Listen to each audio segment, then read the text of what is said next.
Bonjour, vous écoutez Station Schumann, le podcast qui parle d'Europe de la Fondation Robert Schuman, avec le soutien de la Fondation Calouste Gulbenkian, présenté par Jean-Dominique Giuliani. Nous avons le privilège de recevoir aujourd'hui Madame la députée Sabine Thillaye, qui présente la caractéristique d'être franco-allemande. C'est la seule de l'Assemblée nationale française et donc un grand honneur pour nous de pouvoir échanger avec elle sur des sujets bien sûr français et allemands, mais aussi pour tout son travail à l'Assemblée nationale, puisque elle est vice-présidente de la Commission de la Défense.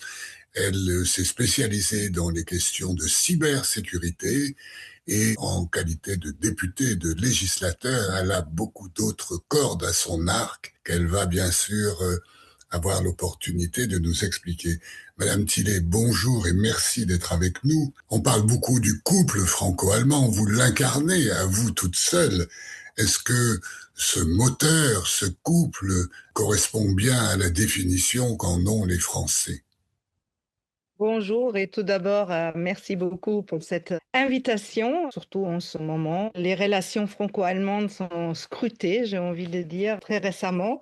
Tout d'abord, peut-être de vous dire que j'aime pas du tout ces dénominations couple ou moteur. En France, on dit couple franco-allemand. En allemand, on dit der deutsch-französische Motor.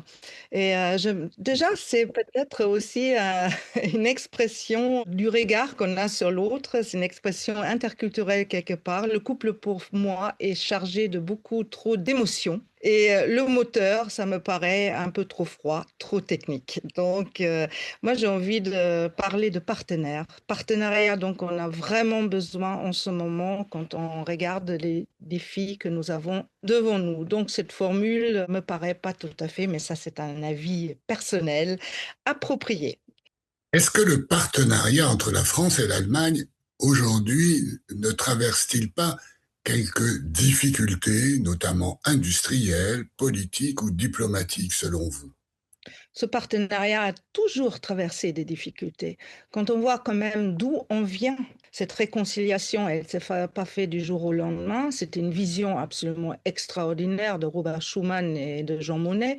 Parfois, mon cœur allemand est étonné que mon cœur français ne soit pas plus fier de cette vision, de ce courage politique de l'époque, de tendre la main après les horreurs de la Deuxième Guerre mondiale à l'Allemagne. On souhaitera aujourd'hui un peu plus de ce genre de vision et qui déjà, à l'époque aussi, on voyait bien toutes les différences. On n'a jamais été du même avis. Ça se travaille tous les jours. En revanche, les deux partenaires représentent quand même un tiers de la population de l'Union européenne, à peu près 153 millions d'habitants et 41% des PIB de l'Union européenne. Donc nous pouvons en aucun cas faire sans, mais nous ne pouvons pas faire sans les autres partenaires non plus, parce qu'on a besoin les 27 pour pouvoir avancer. Et les divergences, ils ont toujours existé, mais comme il y avait énormément, ou disons un énorme besoin de réconciliation qui s'est fait grâce à l'implication de la société civile, des gouvernements, des parlements aussi, on a parfois laissé un petit peu de côté les divergences qui ont toujours existé, un regard différent, une histoire, une culture différente. Est-ce qu'on peut dire que les calendriers politiques nationaux n'aident pas non plus à développer des partenariats en matière de souveraineté, en matière de compétitivité, la question de la dette publique et tout autre qui marque des nuances, pour le moins, entre nos deux pays? Mm. Bien sûr qu'on a tous des agendas très très différents. On le voit déjà dans notre travail parlementaire.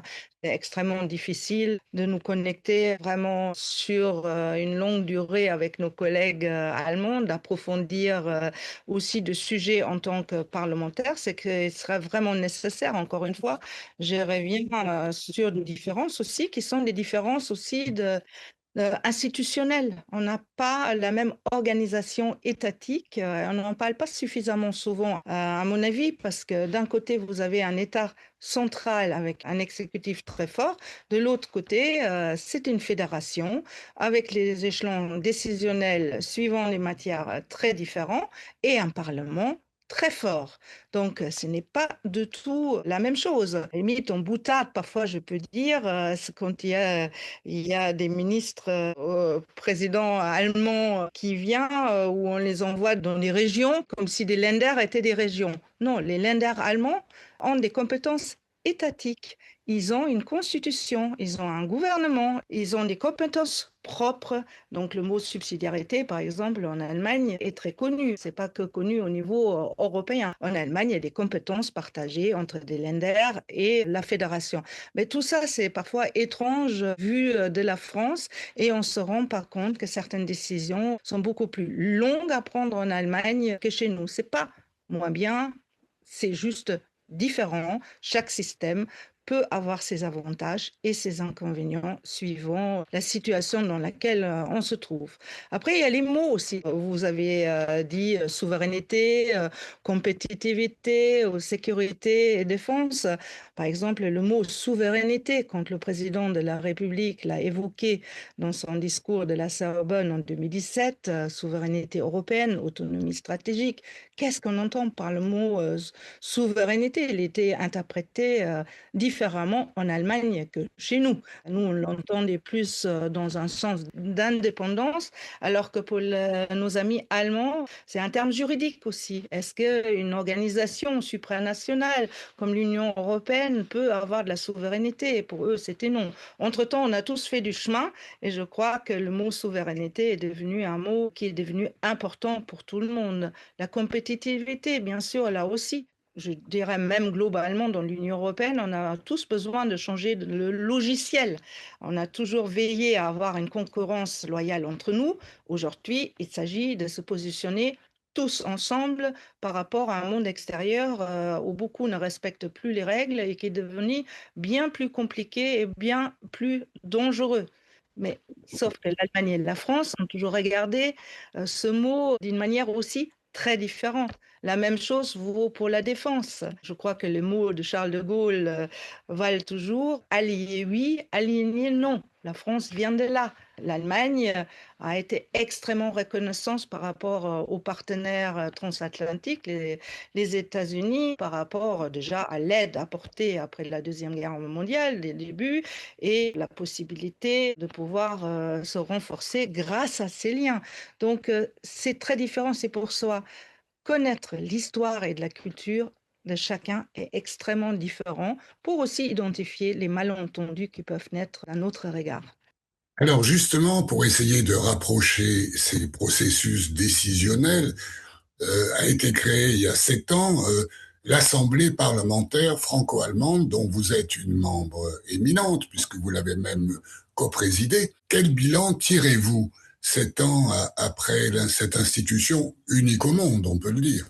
C'était une institution unique au monde qui, à l'époque, est d'ailleurs née dans des entretiens auxquels j'ai participé, même parfois entre quatre yeux avec notre regretté ami Wolfgang Schäuble, qui est quand même un grand ami aussi de la Fondation Robert Schuman, et en disant qu'il fallait absolument impliquer les parlementaires dans le processus pas de réconciliation, mais de compréhension du partenaire, trouver une plateforme institutionnelle quelque part qui puisse perdurer indépendamment des élections et essayer à créer plus de compréhension pour le système institutionnel et la pensée du partenaire.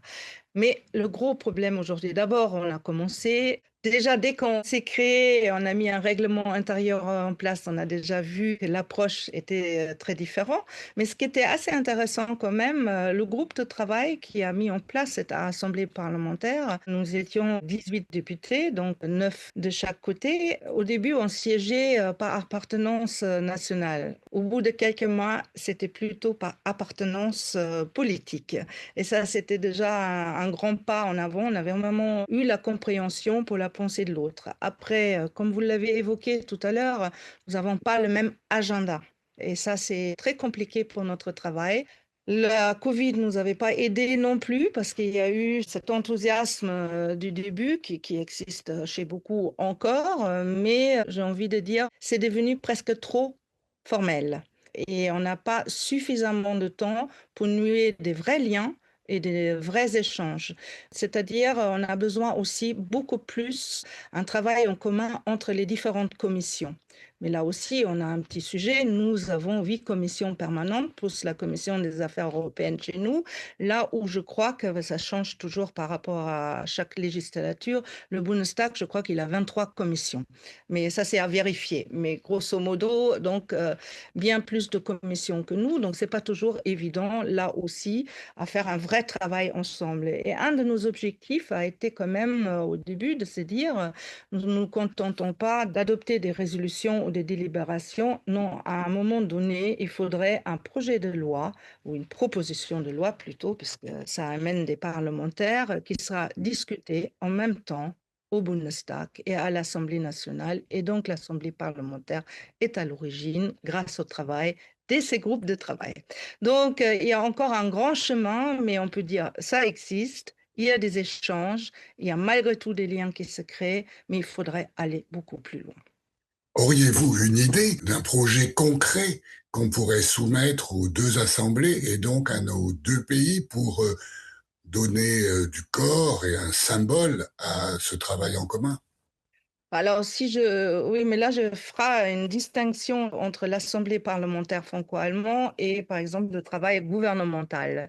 Parce qu'évidemment, j'ai envie de dire, il y a des grands projets avec des grandes visions qui sont une nécessité aujourd'hui, et il y a aussi peut-être un travail plus de terre à terre et de terrain que l'Assemblée parlementaire puisse initier.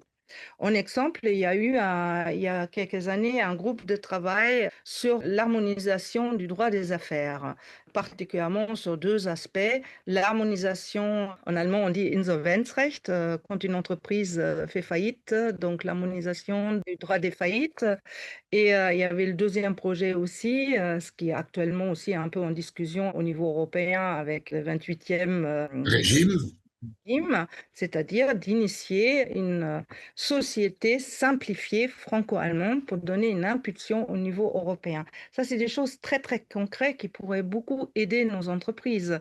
Et là, il y a évidemment beaucoup de questions à solutionner. Par exemple, un mandataire en France va toujours essayer de sauvegarder un maximum des emplois, parfois aussi au détriment des créanciers. En Allemagne, c'est l'inverse. On va d'abord essayer de contenter les créanciers avant la sauvegarde des emplois, mais on pourrait trouver quand même je dirais, une moyenne entre les deux approches. Au niveau des sociétés, évidemment, c'est la Mitbestimmung allemand, la participation des salariés au conseil d'administration qui peut poser problème. Ce n'est pas le même système. Donc, on a identifié pas mal, je vous donne juste ces petits détails, mais on a identifié pas mal des écueils, mais qui peuvent être surmontés si on en a la volonté. Après, évidemment, quand on veut regarder plus loin, je pense que la France et l'Allemagne ont vraiment besoin de travailler beaucoup plus ensemble en ce qui concerne le domaine de la défense. Et dans la défense, le spatial, pour moi, c'est un sujet extrêmement important, et aussi le numérique, hein. Les ministres, d'ailleurs, je crois qu'il y a un projet dans le cadre des forums sur l'avenir, dans le cadre franco-allemand, qui va particulièrement s'occuper du numérique. On pourrait être un laboratoire du marché numérique européen avec, on pourrait imaginer une identité numérique commune. Il y a toujours la question du cloud souverain aussi. Donc, je crois que ça, c'est des sujets qui répondent aujourd'hui aux défis devant lesquels nous nous trouvons et qui pourraient recevoir une dynamique franco-allemande. Vous avez présidé la commission des affaires européennes de l'Assemblée. Vous en êtes toujours membre. Il y a devant l'Union européenne toute une série de défis, au premier rang duquel le budget de l'Union européenne pour les 7 ans à venir, qui doit être décidé d'ici l'année prochaine. Y a-t-il sur ce sujet-là des approches différentes entre la France et l'Allemagne et des possibilités de trouver des terrains d'entente? Je sais que beaucoup de travail est fait entre les administrations à ce sujet.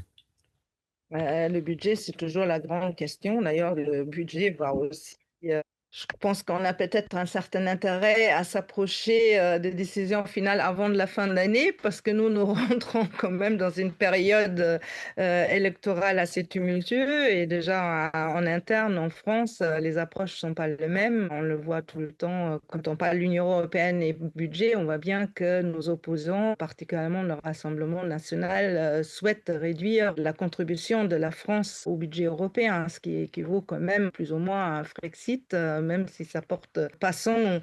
Nous avons évidemment, quant au budget, aussi des approches un peu différentes entre la France et l'Allemagne, même si les positions bougent. L'Allemagne souhaite actuellement quand même aussi mettre beaucoup plus l'accent sur la défense, sur des sujets comme le numérique, sur là où la France voudrait aussi préserver la politique agricole commune, hein. Ça aussi, c'est des discussions telles que je les comprends jusqu'à maintenant, mais ça varie toujours. Après, il y a des questions d'un emprunt commun.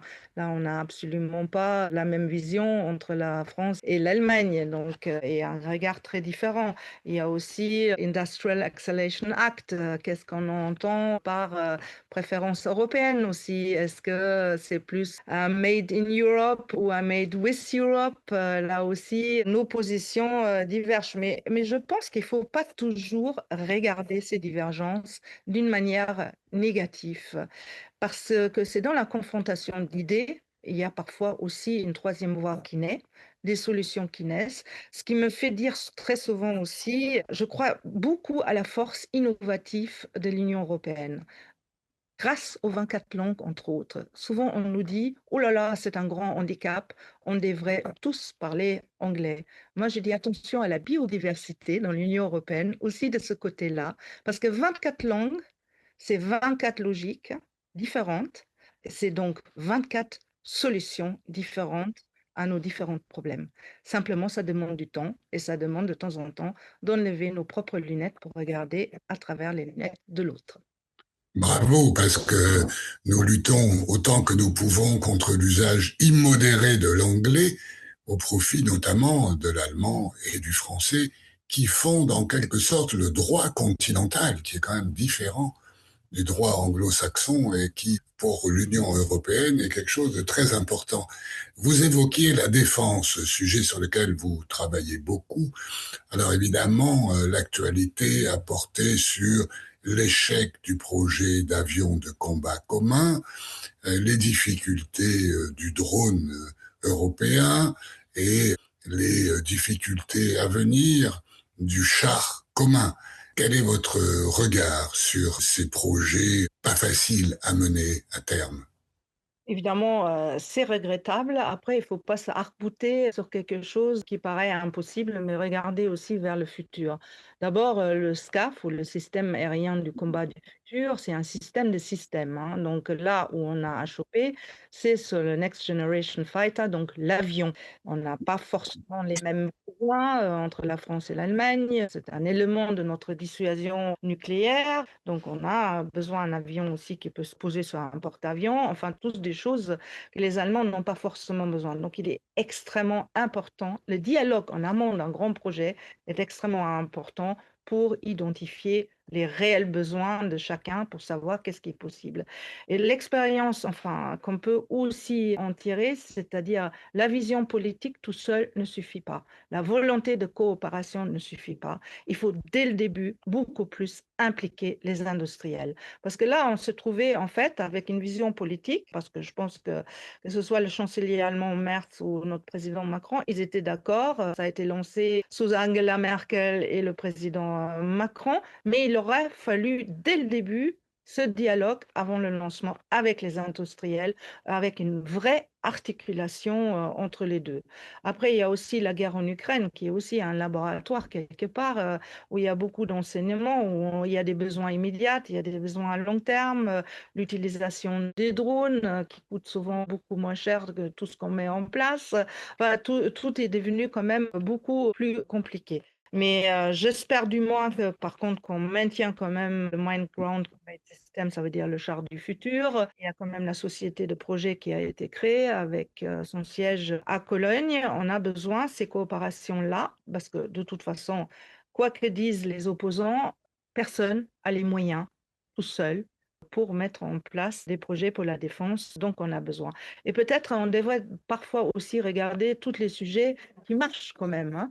Par exemple, quand on regarde Safran et MTU, au moteur, hein, qui était aussi dans le système SCAF, mais eux, ils ont véritablement fait un gros travail en amont pour justement balayer tous les sujets de gouvernance, d'exploitation des brevets qui pouvaient poser problème. Et d'ailleurs, même Dassault Aviation, qui était en bisbis avec Airbus, si je peux le dire d'une manière aussi familière, mais là, ils ont même un projet en commun avec OHB sur une navette spatiale réutilisable. Comme Thales et OHB, pareil, c'est une coopération à différentes échelles concernant le spatial. Vous avez Arcus et MBSV, coopération pour les camions militaires tactiques. Scheffler et Dallaire, c'est une coopération au service des drones européens. Enfin, je donne un peu une petite liste parce que parfois je suis un peu chagrinée par toute cette liste des coopérations qu'on nous annonce comme voilà, ça ne peut pas marcher, alors qu'en réalité, si, il y a des projets industriels qui fonctionnent et sur lesquels on peut s'appuyer. Simplement, on a souvent pas la même temporalité aussi entre français et en allemand. Justement, le système fédéral allemand fait aussi que les décisions sont souvent beaucoup plus longues qu'ici, chez nous en France. Un petit exemple, c'est l'Allemagne n'a pas un secrétariat général des affaires européennes, par exemple. Donc, chez nous, nous avons un secrétariat général des affaires européennes qui fait un gros travail interministériel déjà aussi pour arriver à une position française commune qui est défendue, par exemple, au niveau européen. Tout ça, c'est bien plus compliqué en Allemagne, qui n'a pas ce genre d'institution, entre guillemets, qui n'a pas d'SGA, qui fait parfois des réunions un peu informelles entre les ministères, Donc, arriver à une position claire allemande demande beaucoup plus de temps que chez nous. Et parfois, chez nous, c'est interprété comme les Allemands ne sont pas intéressés, alors que c'est le processus décisionnel aussi qui est parfois en cause. Je ne dis pas toujours, mais il faut en tenir compte. Et du côté allemand, nous paraissons souvent comme impatients, comme poussants, mais on a déjà quand même aussi fait un bout de chemin grâce à notre centralisme. Vous voyez, c'est pas bien ou moins bien, c'est différent et il faut beaucoup, beaucoup plus faire attention à ce genre de choses. Un sujet très important sur lequel la France, l'Allemagne, d'ailleurs avec le Royaume-Uni, sont bien alignés, c'est l'Ukraine. Que pouvez-vous nous en dire? Est-ce que nos partenaires allemands partagent le sentiment français d'inquiétude à l'égard du retour de la guerre en Europe? Est-ce que ce format avec le Royaume-Uni et peut-être la Pologne est le bon moyen d'entraîner l'Europe pour avoir une position unique de résistance à la Russie un peu expansionniste et d'ainsi éviter des conflits? Quel est votre point de vue avec ce regard si particulier que vous pouvez avoir des deux côtés du Rhin? Alors là, je peux parler qu'en tant que parlementaire et de ce que j'entends aussi, évidemment ce que je lis dans les journaux, mais aussi en tant que parlementaire et les rencontres qu'on a avec nos collègues de la commission de défense du Bundestag. Et je pense qu'on est très alignés sur l'interprétation de la menace, hein. L'Allemagne a bien compris aussi que nous avons besoin de soutenir absolument l'Ukraine parce que Poutine risque d'aller plus loin et cette menace est vraiment très très forte. Donc déjà, l'interprétation sur la menace, elle est, je peux presque dire, unanime. Après, il y a parfois quand même une petite musique côté allemand qui considère que nous faisons pas assez, nous les Français, parce que nous, évidemment, nous ne voyons pas de la même manière. Et ce qui pose parfois aussi problème dans les relations quand on parle défense, c'est vrai que c'est aussi le vocabulaire. Je vois chez mes collègues allemands, français, pardon, quand l'Allemagne dit nous voulons l'armée conventionnelle la plus importante, évidemment, c'est du vocabulaire qu'il faut utiliser avec beaucoup de précaution et parfois ça nécessite un peu d'explication aussi du côté allemand parce que ça crée des véritables peurs encore ici. Surtout, enfin, chez mes collègues, on le voit bien, surtout quand certains me disent, bah oui, mais que se passe-t-il si en Allemagne, l'AfD fera une percée? Et je crois que là encore, vous allez dire, j'insiste trop sur l'histoire ou aussi de la culture. Non, parfois, il y a des choses aussi qui reviennent. Et donc, j'ai envie de dire, j'invite nos gouvernements et que aussi tous les interlocuteurs à toujours utiliser avec précaution certains vocabulaires, même s'il n'y a pas une intention négative derrière. Parce que ça aussi, c'est important de bien se mettre d'accord sur les mots. Mais je pense que globalement, sur l'Ukraine, on est d'accord et on le voit aussi au niveau européen. Les sanctions sont quand même décidées en commun et aujourd'hui, on défend à nouveau les intérêts avec la force et malheureusement, c'est plus la force du droit, mais certains essayent d'imposer le droit du plus fort. Peut-être si je peux dire un petit mot, je sais que je suis très longue, mais pour moi, la réelle plus-value de l'Union européenne, c'est surtout qu'on a réussi, malgré nos 24 langues, malgré le fait qu'on était avec le Royaume-Uni, 28 États membres avec leur histoire et culture différentes, à créer un espace de droit commun pour que plus jamais la force prenne le pas sur le droit. Et ça, c'est un bien immense qu'on ne doit pas gaspiller. Voilà une conclusion extrêmement schumannienne et très positive dont je vous remercie et qui me paraît pouvoir conclure notre entretien. Merci encore pour cet éclairage si brillant, si particulier. Merci d'avoir écouté cet épisode de Station Schumann et à très bientôt pour un nouvel épisode.